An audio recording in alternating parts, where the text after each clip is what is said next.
जय माता दी दोस्तों, जय श्री हरि। स्वागत है आपका हमारे YouTube चैनल अभव्या वर्ल्ड में। आज की इस वीडियो में हम आपके लिए प्रत्येक शुक्रवार को किए जाने वाली संतोषी माता की व्रत कथा लेकर आए हैं। एक गांव में एक बुढ़िया रहती थी जिसके 7 बेटे थे। 6 बेटे कमाने वाले थे जबकि एक बेटा निकम्मा था। बुढ़िया माँ 6 पुत्रों का जूठा 7वें पुत्र को देती। 7वां पुत्र एक दिन अपनी पत्नी से बोला, देखो मेरी माता को मुझ पर कितना प्रेम है। वह बोली, क्यों नहीं, सबका जूठा जो तुमको खिलाती है। वह बोला, जब तक आंखों से देख न लूं तब तक नहीं मान सकता। पत्नी ने हंसकर कहा, देख लोगे तब तो मानोगे। कुछ दिन बाद एक बड़ा त्योहार आया।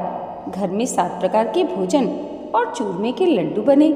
वह पत्नी की बात को जांचने के लिए सिर दुखने का बहाना कर पतला वस्त्र ओढ़कर रसोई घर में सो गया और कपड़े में से सब देखता रहा। 6 भाई भोजन करने आए। उसने देखा माँ ने उनके लिए सुंदर सुंदर आसन बिछाए, 7 प्रकार की रसोई परोसी और आग्रह करके उन्हें भोजन कराती रही। वह देखता रहा। 6 भाई भोजन करके उठ गए। तब माँ ने उनकी जूठी थालियों में से लड्डुओं के टुकड़ों को उठाया और एक लड्डू बनाया। जूठन साफ कर माँ ने उसे पुकारा, उठ बेटा उठ, तेरे भाइयों ने भोजन कर लिया, तू भी उठकर भोजन कर ले। उसने कहा, माँ मुझे भोजन नहीं करना, मैं परदेश जा रहा हूँ। माँ ने कहा, कल जाना हो तो आज ही चला जा। वह बोला, हाँ हाँ जा रहा हूँ। यह कहकर वह घर से निकल गया। चलते समय उसे पत्नी की याद आई। वह गौशाला में कंडे थाप रही थी। वहाँ जाकर बोला, मेरे पास तो कुछ नहीं है, यह अंगूठी है, सो ले और अपनी कोई निशानी मुझे दे। वह बोली, मेरे पास क्या है, यह गोबर भरा हाथ है। यह कहकर पत्नी ने उसकी पीठ पर गोबर के हाथ की थाप मार दी। वह चल दिया। चलते चलते दूर देश में पहुंचा। वहाँ एक साहूकार की दुकान थी। वहाँ जाकर बोला, सेठ जी मुझे नौकरी पर रख लो। साहूकार को नौकर की जरूरत थी। साहूकार ने कहा, काम देखकर तनख्वाह मिलेगी। उसने कहा, सेठ जी जैसा आप ठीक समझे। उसे साहूकार के यहाँ नौकरी मिल गई। वह वहाँ दिन रात काम करने लगा। कुछ दिनों में दुकान का लेन देन, हिसाब किताब, ग्राहकों को माल बेचना, सारा काम करने लगा। साहूकार के 7-8 नौकर थे। वे सब चक्कर खाकर गिरने लगे, लेकिन उसने अपनी लगन, परिश्रम और ईमानदारी से सभी को पीछे छोड़ दिया। उसे अपने किए का फल मिला। सेठ ने भी उसका काम देखा और 3 महीने में ही उसे मुनाफे का हिस्सेदार बना दिया। परिश्रम करते करते 12 वर्ष में ही वह नगर का नामी सेठ बन गया और सेठ अपना सारा कारोबार उस पर छोड़कर बाहर चला गया।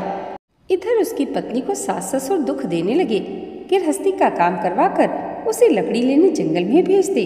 इस बीच घर की रोटियों के आटे से जो भूसी निकलती उसकी रोटी बनाकर रख दी जाती और फूटे नारियल की नारियली में पानी दिया जाता।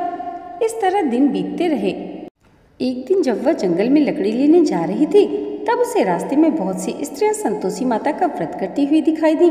यह वहां खड़ी होकर पूछने लगी, बहनों यह तुम किस देवता का व्रत करती हो और इसके करने से क्या फल होता है? इस व्रत के करने की विधि क्या है? यदि तुम अपने इस व्रत का विधान मुझे समझाकर कहोगी तो मैं तुम्हारा बड़ा ही एहसान मानूंगी। उनमें से एक स्त्री बोली, सुनो यह संतोषी माता का व्रत है।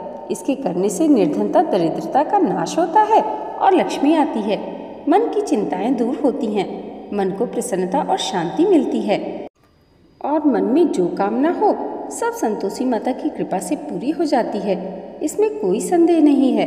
वह पूछने लगी, यह व्रत कैसे किया जाता है, यह भी बताओ तो बड़ी कृपा होगी। वह स्त्री कहने लगी, बिना परेशानी, श्रद्धा और प्रेम से जितना भी बन सके प्रसाद लेना, 5.25 पैसे से 5.25 आने तथा इससे भी ज़्यादा शक्ति और भक्ति के अनुसार गुड़ और चना ले। हर शुक्रवार को निराहार रहकर कथा कहना सुनना, इसके बीच में क्रम टूटे नहीं। लगातार नियम का पालन करना। सुनने वाला कोई न मिले तो घी का दीपक जलाकर उसके आगे या फिर जल के पात्र को रखकर कथा कहना, परंतु नियम न टूटे। जब तक कार्य सिद्ध न हो नियम पालन करना और कार्य सिद्ध हो जाने पर व्रत का उद्यापन करना। 3 मास में माता पूरा फल देती हैं। यदि किसी के ग्रह खोटे भी हों तो माता 1 वर्ष में अवश्य उसके अनुकूल करती हैं।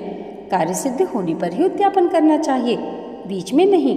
उद्यापन में 2.5 सेर आटे का खाजा और इस अनुसार खीर तथा चने का साग बनाना, 8 बच्चों को भोजन कराना, जहाँ तक मिले देवर, जेठ, भाई, बंधु, कुटुंब के लड़के लेना, न मिले तो रिश्तेदारों और पड़ोसियों के लड़के बुलाना, उन्हें भोजन करा यथाशक्ति दक्षिणा दे माता का नियम पूरा करना। ध्यान रखना उस दिन घर में कोई भी खटाई न खाए। यह सुन वह वहाँ से चल दी। रास्ते में लकड़ी के बोझ को बेच दिया और उन पैसों से गुड़ चना ले माता के व्रत की तैयारी करने लगी। रास्ते में संतोषी माता के मंदिर में जा माता के चरणों में लौटने लगी, विनती करने लगी, माँ मैं दीन हूँ, निपट मूर्ख हूँ, व्रत के नियम नहीं जानती, मैं बहुत दुखी हूँ। हे माता मेरा दुख दूर कर, मैं तेरी शरण में हूँ। माता को दया आई। एक शुक्रवार बीता कि दूसरे शुक्रवार को ही उसके पति का पत्र आया और तीसरे शुक्रवार को उसका भेजा हुआ पैसा आ पहुँचा। यह देखकर जेठानी मुँह सिकोड़ने लगी। इतने दिनों बाद इतना पैसा आया, इसमें क्या बड़ाई है। लड़के ताने देने लगे। काकी के पास अब पत्र आने लगे, रुपया आने लगा, अब तो काकी की खातिर बढ़ेगी। बेचारी सरलता से कहती है, भैया पत्र आए, रुपया आए तो हम सबके लिए ही अच्छा है। ऐसा कहकर आंखों में आंसू भरकर संतोषी माता के मंदिर में जा मातेश्वरी के चरणों में गिरकर रोने लगी। माँ मैंने तुमसे पैसा नहीं मांगा, मुझे पैसे से क्या काम है, मुझे तो अपने सुहाग से काम है। मैं तो अपने स्वामी के दर्शन और सेवा मांगती हूँ। तब माता ने प्रसन्न होकर कहा, जा बेटी तेरा स्वामी जल्दी ही आएगा। यह सुन खुशी से बावली होकर वह घर आकर काम करने लगी। संतोषी माँ विचार करने लगी, इस भोली पुत्री से मैंने कह तो दिया है कि तेरा पति शीघ्र आएगा, पर वह तो उसे स्वप्न में भी याद नहीं करता। उसे इसकी याद दिलाने के लिए मुझे ही जाना पड़ेगा। संतोषी माता ने उस बुढ़िया के बेटे को स्वप्न में समझाया, पुत्र तेरी घरवाली कष्ट उठा रही है। यह बोला, माँ यह तो मुझे भी मालूम है, परंतु क्या करूँ, वहाँ कैसे जाऊँ, परदेश की बात है, लेन देन का सारा हिसाब किताब है, कोई जाने का रास्ता ही नहीं नजर आता। आप ही कोई राह दिखाएं कि वहाँ कैसे जाऊँ। माँ कहने लगी, सवेरे नहा धोकर संतोषी माता का नाम ले, घी का दीपक जला, दंडवत कर और दुकान पर जा बैठना। देखते देखते तेरा लेन देन चुक जाएगा, जमा का माल बिक जाएगा, साँझ होते होते धन का ढेर लग जाएगा। वह अगले दिन सुबह जल्दी उठा। उसने अपने मित्र बंधुओं परिचितों से स्वप्न में माता द्वारा कही गई बात को बताया। वे सब उसकी बात सुनकर उसकी खिल्ली उड़ाने लगे, कहने लगे, कहीं कभी सपने की बात भी सच होती है। एक बूढ़ा व्यक्ति बहुत समझदार था। वह बोला, देखो भाई मेरी बात मानो, इस तरह सच या झूठ कहने के बदले देवता ने जैसा कहा है वैसा ही करना, तेरा क्या जाता है। बूढ़ी की बात मानकर नहा धोकर उसने संतोषी माता को प्रणाम किया। फिर घी का दीपक जलाकर दुकान पर जा बैठा। शाम तक धन का ढेर लग गया। वह हैरान हुआ, मन में संतोषी माता का नाम ले प्रसन्न हो घर जाने के लिए गहने कपड़े व सामान खरीदने लगा। सब काम से निपट अपने घर को रवाना हुआ।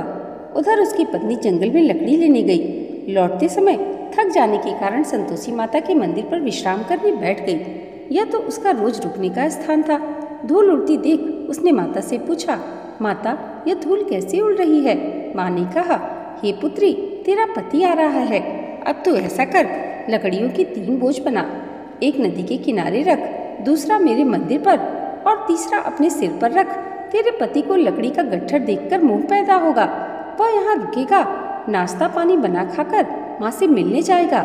तो लकड़ी का बोझ उठाकर जाना और बीच चौक में गट्ठर डालकर 3 आवाजें जोर से लगाना, लो सासू जी लकड़ियों का गट्ठा लो, भूसी की रोटी दो, नारियल के खोपड़े में पानी दो, आज कौन मेहमान आया है।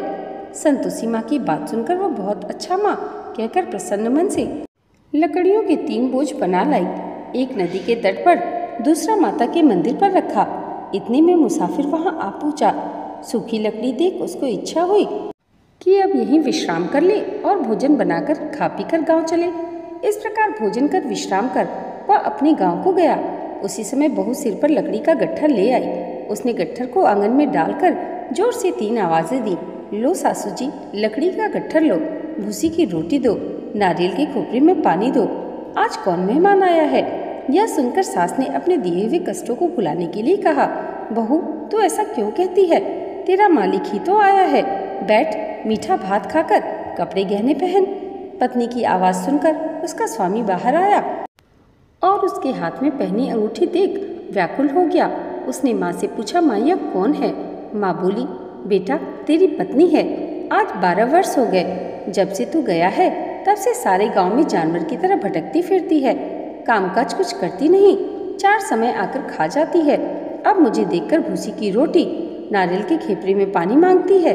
वह बोला, माँ मैंने इसे भी देखा और तुम्हें भी, मुझे दूसरे घर की चाबी दो, मैं उसमें रहूँगा। ठीक है बेटा, जैसी तेरी मर्जी, कहकर माँ ने चाबी का गुच्छा बेटे के सामने रख दिया। उसने दूसरे घर को खोलकर सारा सामान जमाया। एक ही दिन में वहाँ राजा के महल जैसा ठाट बाट बन गया। अब क्या था, वह सुख भोगने लगी। अगला शुक्रवार उसने पति से कहा, मुझे संतोषी माता के व्रत का उद्यापन करना है। पति बोला, बहुत अच्छा, खुशी से कर लो। वह उद्यापन की तैयारी करने लगी। जेठ के लड़कों को भोजन के लिए कहने गई। उन्होंने मंजूर किया, परंतु पीछे से जेठानी ने अपने बच्चों को सिखलाया, देखो री, भोजन के समय सब लोग खटाई मांगना, जिससे उसका उद्यापन पूरा न हो। लड़के भोजन करने आए, खीर पेट भर खाई, परंतु बात याद आते ही कहने लगे, हमें कुछ खटाई खाने को दो, खीर खाना हमें नहीं भाता, देखकर अरुचि होती है। लड़के उठ खड़े हुए, बोले, पैसे लाओ। भोली बहू कुछ जानती नहीं थी, उसने उन्हें पैसे दे दिए। लड़कों ने बाजार जाकर उन पैसों से इमली खरीदी और खाई। यह देखकर बहू पर माताजी ने कोप किया। राजा के दूत उसके पति को पकड़ ले गए। अब सब मालूम हो जाएगा जब जेल की रोटी खाएगा। बहू से यह सब कुछ सहन नहीं हुआ। वह संतोषी माता के मंदिर में गई और कहने लगी, माता तुमने यह क्या किया? हंसाकर क्यों रुलाने लगी? माता बोली, पुत्री तूने मेरा व्रत भंग किया है, इतनी जल्दी सब बातें भुला दी। वह बोली, माता भूली तो नहीं हूँ, ना कुछ अपराध किया है, मुझे तो लड़कों ने भूल डाल दी, मुझे क्षमा कीजिए। माँ बोली, ऐसी भूल भी कहीं होती है क्या? यह बोली, अब कोई भूल नहीं होगी। अब बताओ मेरे पति कैसे आएंगे? माँ बोली, पुत्री जा, तेरा पति तुझे रास्ते में ही आता हुआ मिलेगा। वह मंदिर से निकलकर बाहर आई तो रास्ते में उसे अपना पति आता हुआ मिला। उसने पूछा, कहाँ गए थे? वह बोला, इतना धन जो कमाया है उसका कर राजा ने मांगा था, वह भरने गया था। वह प्रसन्न होकर बोली, भला हुआ, अब घर को चलो। फिर अगला शुक्रवार आया। वह बोली, मुझे माता के व्रत का उद्यापन करना है। पति ने कहा, ठीक है कर लो। वह फिर जेठ के लड़कों से भोजन के लिए कहने गई। जेठानी ने लड़कों को सिखा दिया कि तुम पहले ही खटाई मांगना। लड़के भोजन करने बैठे, लेकिन भोजन करने से पहले ही कहने लगे, हमें खीर पूरी नहीं भाती, जी भी करता है, कुछ खटाई खाने को दो। वह बोली, खटाई खाने को नहीं मिलेगी, खाना हो तो खाओ। उनके उठकर चले जाने पर उसने ब्राह्मणों के लड़के बुलाकर भोजन कराए। दक्षिणा की जगह उन्हें एक एक फल दिया। इससे संतोषी माता प्रसन्न हुई। माता की कृपा से 9 माह बाद उसको चंद्रमा के समान एक सुंदर पुत्र प्राप्त हुआ। पुत्र को लेकर वह प्रतिदिन संतोषी माता के मंदिर में जाने लगी। माँ ने सोचा कि यह रोज आती है, आज क्यों न मैं ही इसके घर चलूं, इसका आसरा देखूं तो सही। यह विचार कर माता ने भयानक रूप बनाया। गुड़ और चने से सना हुआ मुख, ऊपर से सूंड के समान होठ, उस पर मक्खियां भिनभिना रही थीं। दहलीज में पैर रखते उसकी सास चिल्लाई, देखो री, कोई चुड़ैल डाकिन चली आ रही है, लड़कों इसे भगाओ, नहीं तो सबको खा जाएगी। बहू रोशनदान से सब देख रही थी। वही प्रसन्न हो उठी, आज मेरी माता मेरे घर आई हैं। यह कहकर दूध पीते बच्चे को गोद से उतार दिया।